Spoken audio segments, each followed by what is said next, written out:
Etiquette for the circle? Yeah. You know what I'm saying? You know, no clapping. Don't acknowledge anybody, even though inside you're like, oh my God, that guy's incredible. What am I going to do?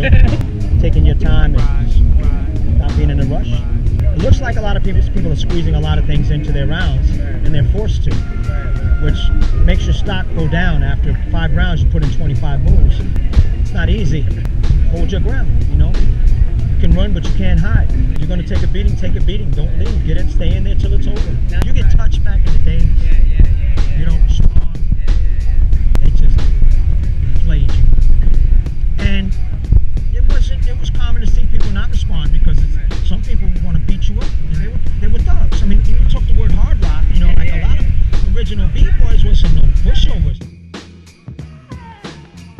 I would say 94. 94? 94, 95. I understand the word and I accept both, but I'm not, and I've said Cypher before, but I've kind of caught myself years ago and said, well, I don't mind saying it, but I'd rather say circle. Circle and Cypher are the same thing. It's just terminologies are different.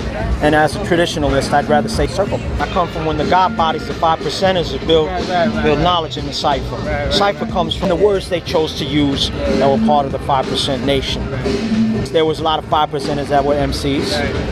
It became common to hear that in there.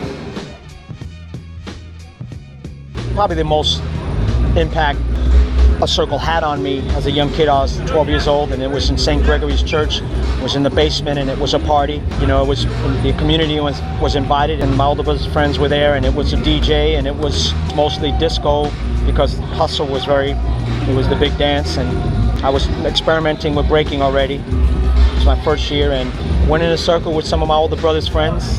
I remember jumping in a circle, and I was this little kid, and I was hitting some cool stuff.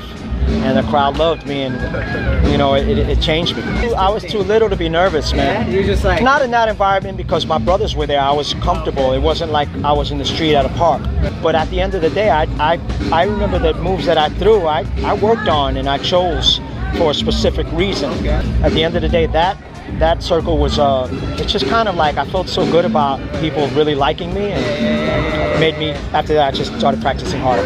Hey, it's Ken Swift. Representing the NYC, you know what I'm saying, to the heart, break life it is, 2014. Peace to the Sour Elements crew, 20th anniversary by the way. And peace to all the B-boys and B-girls representing California and also internationally. Hip-hop is alive and well. Ken Swift, Command 7G, we out.